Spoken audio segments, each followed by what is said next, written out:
Hello everybody, so today is another speed art. I'm once again using the line of action tool to practice, and as you can see here, I'll be using both male and female models now.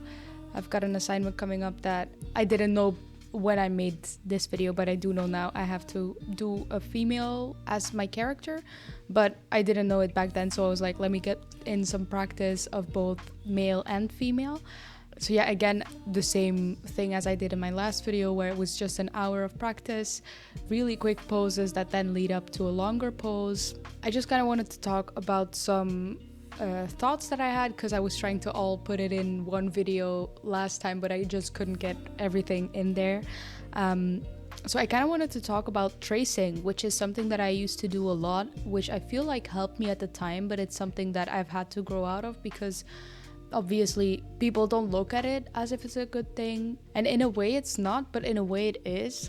So I just kind of wanted to get into that. What I used to do is I would draw exactly these kind of videos.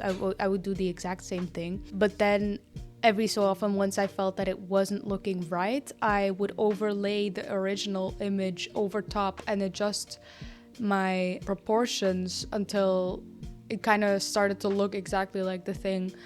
Of course, this isn't a really good way to learn it. I feel like it's kind of a good way to show yourself, like, oh, I always draw legs too short, or I always draw heads too big, or something like that, or like, oh, this arm comes out way further than I was estimating.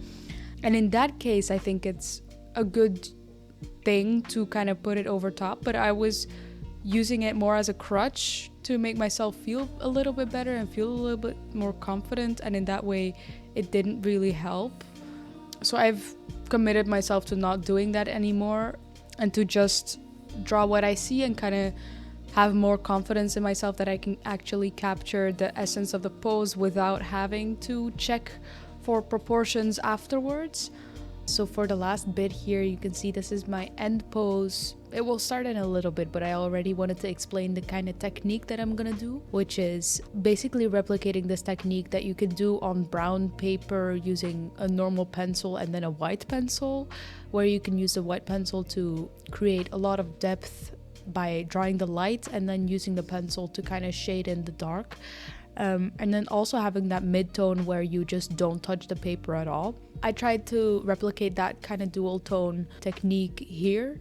I really like how it turned out. I did it very quickly though. It was just kind of like to slap down some color just to try and get a little bit more depth going into this piece. So yeah, I hope you enjoyed this video. If you did, let me know. I hope you enjoy your day. Thank you for listening, and yeah, I'll see you in the next one.